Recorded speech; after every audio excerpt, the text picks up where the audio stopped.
Olá a todos e a todas, a Associação Portuguesa do Trompete volta com a sua rúbrica O Som da Experiência, onde tenho o prazer e o privilégio de falar com grandes trompetistas que tanto contribuíram para o nosso instrumento em Portugal. Hoje eu vou falar com o meu caro colega, trompetista, docente, Rui Brito. Olá Rui. Olá, Gilberto, como estás? Está tudo bem? Tudo bem. Surgiu a curiosidade de saber um pouco mais para além do colega que eu vou encontrar num dos corredores. Quem é o Rui Brito? Como é que despertou esse interesse pelo trompete e o que ainda o motiva a estudar trompete hoje em dia? Hoje em dia. Ora bem, o Rui Brito é uma pessoa normal, como qualquer um cidadão e ser humano. Comecei a estudar na banda da Foz e tenho um amigo vizinho que toca saxofone. Acho que ainda toca. Quando começámos a estudar na banda, chegámos à conclusão que queríamos mais qualquer coisa. E então, transportes públicos, conservatório, fazer a inscrição para estudarmos música no conservatório. Foi um bocado mau, porque nós éramos menores e os pais é que tinham que assinar. Ninguém se lembra e diz, vou tocar trompete. Como é que isto, tu te lembras? Opa, e nós tínhamos um senhor lá que tinha, que já faleceu, que era o senhor Joaquim, que tinha uma garagem, e nós, para ganharmos uns trocados, para comprarmos uns gelados durante as férias, não é? Íamos polir os carros. E o senhor tocava contrabaixo na banda da Foz. Contrabaixo em mi bemol, não é? Uma tuba em mi bemol.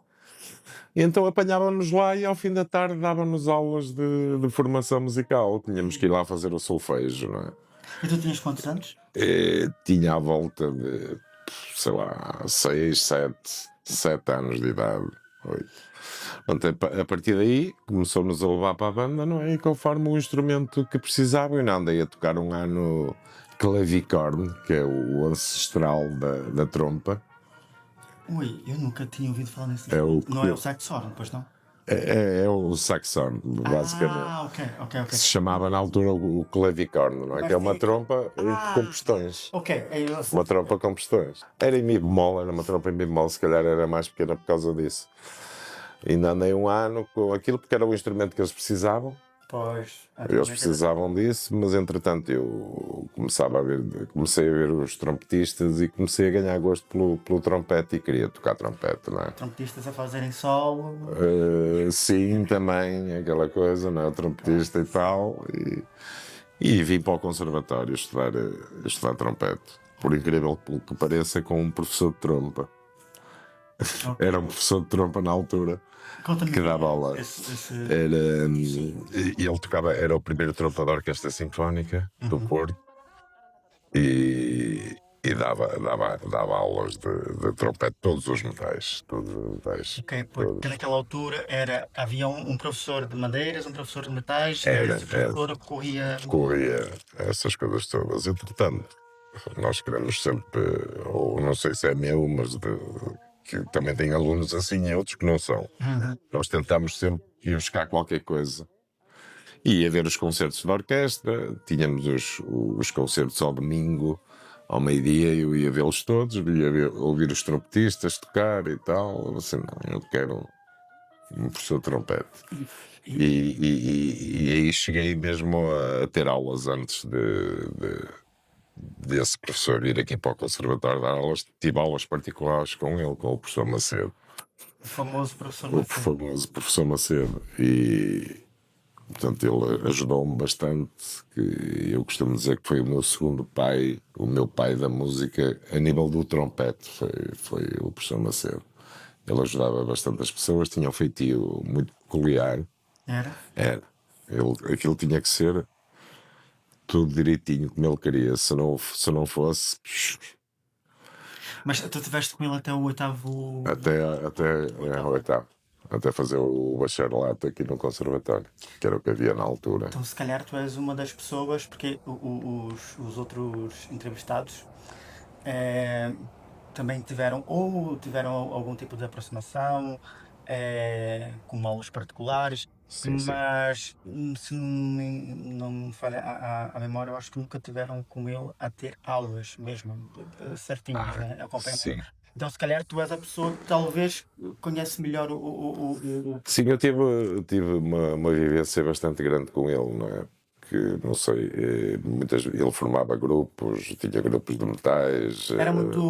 orquestras e não sei o quê, e quando não, ou seja, quando os colegas não estavam disponíveis, na altura que eu era estudante, quando não estavam disponíveis, ou então era preciso mais um trompete, ou não sei o quê, ele convidava-me sempre para ir tocar com eles. Então, ele era muito entusiasta do instrumento, Sim, organizava, sim, sim, sim. queria as pessoas juntas. É, grupos de metais foi famoso e conhecido aqui na cidade do Porto e no país, que era o Solemnium Concentus, que era um decatete de metais, e ele foi o fundador desse grupo. Ok. Eu tinha uma curiosidade que eu até perguntei ao Fernando Dias e ele também não me soube responder. O Rui, sabe quem é que foi o professor do professor Macedo? Com quem ele estudou? Porque suponho que não tenha sido um trompetista, como geralmente os instrumentistas de metais davam aulas aos músicos. Da vida dele, a única coisa que sei é que ele, portanto, trabalhava nas minas do Pejão. Ele tinha um problema motor, que foi provocado por a meningite. A parte de baixo ficou mais fraquinha sempre. Teve esse problema e trabalhava como, não sei se era apontador dos materiais. Ele apontava o material que saía e que entrava lá nas minas de Pejão. E sei também que a banda de Pejão era muito famosa e deve ter estudado lá com alguém lá da banda, não é? Entretanto, eu soube também que ele fez cursos de aperfeiçoamento de trompete, mesmo com professores estrangeiros, que nós chamamos vulgarmente agora os masterclasses. Sei que ele que fez isso e era muito entusiasta do trompete, e mesmo quando ele dizia que ele queria fazer isto, queria fazer, pá, vai, faz, não sei o quê. Então ele também permitia que os alunos tivessem essa ambição, essa curiosidade pelo instrumento. Sim, Não é porque ele professor não. queria. Não, nada disso. Aliás, os meus alunos também, eu incentivo-os a fazer masterclasses, como sabes, e vão a vários masterclasses, concursos e não sei o quê, e foi isso que eu aprendi com ele também. O aluno, nós temos que é quase como um filho, não é? É um filho mesmo, percebes? Tu tens que lhe mostrar o caminho. E ele vai fazendo aquele caminho. Se desviar um bocadinho, nós damos uma sapatada, que é para ele vir aqui outra vez ao mesmo sítio, que achamos que é o caminho que ele deve seguir. Há alunos que dizem, professor, eu gosto muito disto e tal, não sei o quê. Ainda tenho um que vai acabar este ano, eu gosto muito disto, mas o que eu gosto é biotecnologias e não sei o quê. Está no ICBAS a estudar e vai acabar este ano o curso, mas quis continuar comigo até acabar o trompete comigo aqui, mas já está no ICBAS a estudar medicina. Essa opção de seguir para ter outro tipo de percurso não necessariamente é uma coisa má, não é? Porque o trompete, eu costumo sempre dizer, Rui, que o trompete é música quando entra na vida de um aluno ou de uma pessoa, ela nunca mais sai, mesmo que tu deixes de O trompete e a música em geral, percebes? Eu tenho um caso familiar que é exatamente a minha filha. Também não queria, eu quero engenharias, é engenheira, ser engenheira, não é? Que remédio eu, não é? Tem que dizer ser engenheira. Exato. Mas ela quis desistir um pouco. Ela estudou oboé, fez aqui o curso do conservatório de oboé, fez tudo. E eu disse, filha, não, continua a estudar. tu 2 para amanhã precisas disso. É convidada para ir tocar aqui, para tocar acolá, não sei É mais quê. uma opção, não é? É mais uma opção e depois eu acho que na música tu ganhas muitos amigos em toda a parte do país, em toda a parte do mundo. Tu crias muitas amizades, não é? Sim. Porque é o que eu digo às vezes aos meus alunos. Claro que nós, isto é como qualquer profissão. Nós queremos ser o melhor e quando queremos ser o melhor, às vezes o que eu lhes digo é trabalhas para conseguires ser melhor que aquele. Claro que há uma rivalidade, não é? E tem que existir, senão nós estagnamos, não é? Mas depois de hoje para amanhã temos sempre aquela amizade. Eu tenho um grupo de colegas que fizemos, que chamámos nós os trompetistas da década de 70 que estudaram aqui no Conservatório, que nos encontramos 3 vezes por ano. Pelo menos vamos jantar e falamos daquilo que a gente viveu, do panorama trompetístico em Portugal. Quem é que. E vamos tendo conversas. Eu não conheço aquela. Olha, mas tens que ir ouvir porque o gajo toca muito bem e tal. Isto vai perdurando. Isto vai perdurando. E isto. Começámos a fazer isto há 3 anos, não é? Portanto, fomos rivais, que todos concorremos às mesmas coisas, todos concorremos uns ficaram, outros foram para ali, outros, cada um tem o seu percurso, cada qual tem o seu percurso, sempre fomos rivais, mas, e se calhar às vezes nem nos falávamos antes dos concursos, não é? Sim. Porque nós queremos, e eu digo assim, é mau, não é, às vezes não é o mau, é o tu estás concentrado e não queres sair daquele foco, não é? Queres ter aquele foco, não é? E hoje depois vamos aos jantares, aquilo às vezes é uma desgraça que a gente temos que alugar sempre um Uber para vir-nos embora. Maravilha! Olha, eu acho que são essas coisas que realmente ficam. Nós, se formos pensar bem, nós passamos pouco tempo no palco. Nós passamos, tirando o tempo de ensaio, não é? Mas uma performance dura o quê? 60, 80 minutos. Tudo o resto são esses momentos de convivência. Claro, Não é? claro, Que são tão claro, importantes claro. que, como tu disseste, uma palavra muito bonita, nós construímos muitas amizades durante esse tempo. E a rivalidade, ela tem que existir. Eu sou a favor disso, porque... Se tu não consegues crescer. Exatamente. Se tu disseres, já coisa. Ele vai fazer ou não? Não vai. Ele tem que. Ele vai fazer, mas eu quero fazer melhor. Claro, sim. E ele depois diz: olha, aquele fez melhor. Eu tenho que fazer melhor. Claro. E isto é o que eu considero rivalidade. Nós queremos ser melhor que o outro. E isso é que vai fazendo crescer uma disciplina, vai fazer crescer o trompete em Portugal, que eu acho que está muito bem. No meu tempo éramos 2 ou 3 que tocávamos e agora eu nem conheço.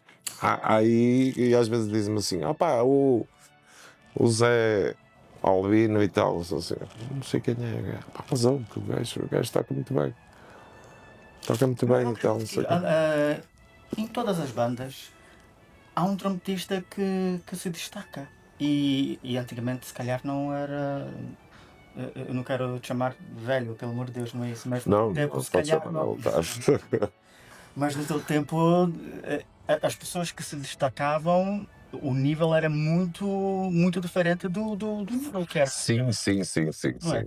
E hoje em dia, até mesmo por conta das escolas, conservatórios, hoje em dia o nível dos músicos mais jovens está muito alto. Está muito alto e há coisas que eu já nem consigo tocar. E eles tocam. Mas sim, mas não consegues, talvez não acredito que tu não consigas. Não tenho tempo para estudar, não é? E nem tenho aquela paciência que eles vão ter. Eles têm menos paciência do que eu sei que tenho. Eu tenho a paciência para lhes ensinar como é que deve ser. Agora, a paciência para eu estudar, isso é que era bom. E dizia um amigo meu, o Câmara, que ele dizia assim: Câmara, eu tenho que ir estudar este. Ele dizia assim: tu não estudas, pá. tu a partir deste momento trabalhas. Isto não é estudo. São coisas diferentes. São coisas diferentes, não é? Mas eu acho que por isso que também essa rubrica faz sentido, que é o som da experiência. Eu acredito que quando tu pegas no trompete e há aqueles dias inspirados, não é? Que nós estamos inspirados, eu acredito que é um Rui, com a tua experiência, que o José Albino, com todo o vigor, não vai sentir as coisas da mesma maneira. Por isso que a experiência, esse tempo todo que tu passaste por aqui, já viveste muito, já tiveste muitas alegrias, talvez Muitos dissabores, não é? É óbvio, que às vezes também. claro. Não é só os alunos, nós também às vezes, não estudavas tanto e tu pensavas que, olha, e pumba, já foste. Mas isso também eu acho que faz parte da nossa carreira enquanto professores. Também é assim que a gente cresce. É assim que Sim. eu costumo dizer aos alunos, não é eu tocar tudo bem que vou aprender. Eu aprendo se errar. Não é? Se eu errar, vou aprender como é que eu vou resolver aquilo. É assim que eu vou aprender a fazer as coisas. E voltando para o assunto do professor Macedo, é porque na altura em que Portugal estava quase que a nascer, né? Estava a crescer a tua geração, que depois foi geradora de outra geração e outra geração até a Claro, geração que até nós nos agora. encontramos. Ouvir um trompetista fora de série era algo assim. Era, mas de outro mundo. A nossa referência fora de série era o Maurício André, não é? Que pronto, já faleceu, mas eu ainda tive o privilégio de o ouvir ao vivo e de contactar com ele até. Contactar com ele. Eu ainda guardo lá em casa um póster que ele me assinou e não tenho lá em casa. Mas era a nossa referência. Portanto, E também era a referência do professor Macedo? sim. Qualquer coisa, qualquer concerto, ele dava-nos. Houve o Maurício André. Também havia pouco. Lá está. Havia poucas gravações. Pois é. Era o vinil, não é? E a cassete. E para comprar um vinil era preciso bastante dinheiro. Agora chegas aqui ao telemóvel Tudo. e tens tudo. No nosso tempo não tínhamos partituras. Tinhas que mandar vir. E muitas vezes demoravam. Eu lembro-me de fazer o meu último exame, que encomendei 2 partituras. Foi a Rustiques e a Triptych. Toquei essas duas peças no exame, entre o concerto de Haydn, não é?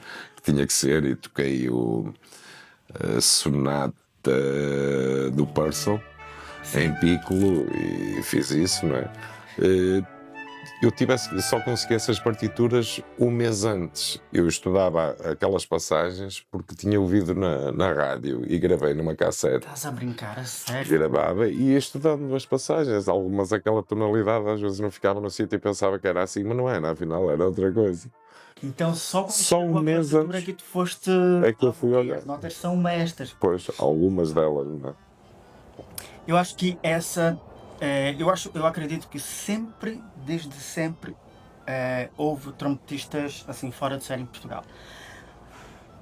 A única coisa que eu acho que mudou, de facto, é esse acesso à informação. A informação. Os alunos hoje e os professores, eu sou um daqueles que aprendi também com o professor Macedo em ter tudo, tenho o meu material quase. Eu acho que tenho todo. Aquele que desapareceu já não tenho. Mas tenho todo o meu material digitalizado. Qualquer questãozinha, muitas das pessoas telefonam, mas Rui, tens isto e tal. Tenho. Vou ao meu disco rígido, vejo e forneço o material, porque acho que a informação deve ser dada. Mas comprem os originais, porque isso é importante. Nós termos um original e é sempre bonito termos eu chegar ali ao meu arquivo lá em casa e ter lá os originais todos. Tu ainda tens essa peça, essa do. Tenho os dois, a Rustiques e a Triptych, está lá guardada. É como se fosse. Hoje em dia é um documento, não? É um documento. Tenho o Haydn, tenho que era a nossa base, que era o método Arban. Ainda tenho isso, aquela capa dura. Pois Eu- era, tipo uma bíblia. Era uma Bíblia, aquilo era uma coisa É enorme. grande, sim, sim, sim. Tinha Tens lá essa tudo. Tenho, está lá guardado lá em casa, o meu original está lá guardadinho. Fogo. Pá, E essas são aquelas peças que, por muito que me peçam, às vezes, olha, preciso de um original. não, hoje já não faz sentido. Hoje não faz sentido, mas já me aconteceu isso, mas essas não. Essas estão lá guardadas em casa. Não há hipótese. É. E este ano é o ano do bicentenário do Airbus. Ai, do Arban? Sim. Ah, É, até o Sérgio Pereira desafiou-nos a fazer qualquer coisa, porque o método para mim, é o método mais intemporal que existe. tem tudo. Tem tudo. Quem nos ouvir, o Arban, muitos exercícios, eu ainda hoje estive a fazer umas escalinhas ali do Arban. É isso, eu Arban. acho. Eu misturo um bocado as coisas, gosto de fazer Chico Beats, gosto de fazer Stamp, gosto de fazer Clark, tecnicamente, mas quando há aquelas partes das escalas, oitavas, fazer aqueles exercícios, Sim. Arban tem lá tudo. Tem lá tudo. Eu acho que se fosses para uma ilha deserta e só pudesse Levava o Arban, era capaz. Mas Rui, é, pronto, o teu percurso passa muito pelo conservatório, não por este edifício, o antigo O antigo, conservatório. o antigo. É, E este eu vim a dar origem a este, não é? Viemos todos para aqui. Não é? sim, mas já me confidenciaram que o professor Macedo ficava numa, não sei se era num sótão Na capela. ou na capela, lá em Na cima. capela lá em cima. Ele dizia que ele achava que o som ficava bonito. Ficava bonito ali, era um som espetacular. Eu gostava de ter aulas ali na capela. E eu não posso esquecer de fazer aqui este apontamento. É que toda a gente elogia os dotes trompetísticos do professor Macedo, mas ninguém é indiferente relativamente ao seu caráter e a forma como ele cuidava dos alunos. E a forma como ele também incentivava os alunos a terem aulas com outros professores. E isso quem me confidenciou foi também o nosso colega, o Manuel Nunes, que também foi professor Foi aluno do professor Macedo. Vocês estudaram juntos? Houve ali uma passagem, entretanto eu saí e o Manuel Nunes tinha entrado. Ele deve ser mais novo do que eu, Também não sei, mas deve ser poucos anos. bem, uns 6, 7 anos. Ou Ah, 6, 7, deve ser isso. e o Manuel fala com muita emoção que quando apareceu também outro extraterrestre aqui em Portugal, que é o Kevin, não é? Por momentos houve alturas que, e muito por conta de talvez eh, a mensagem não é passada da maneira correta e houve ali um imbróglio entre o professor Kevin e o professor Macedo e não tinha sido por conta do professor Macedo. Eu estou a contar essa história porque é importante depois as pessoas conhecerem esses meandros, né? E apesar de tudo, desse mal entendido que deve ter acontecido, o professor Macedo aconselhou o Manuel Nunes a estudar com Kevin, porque achava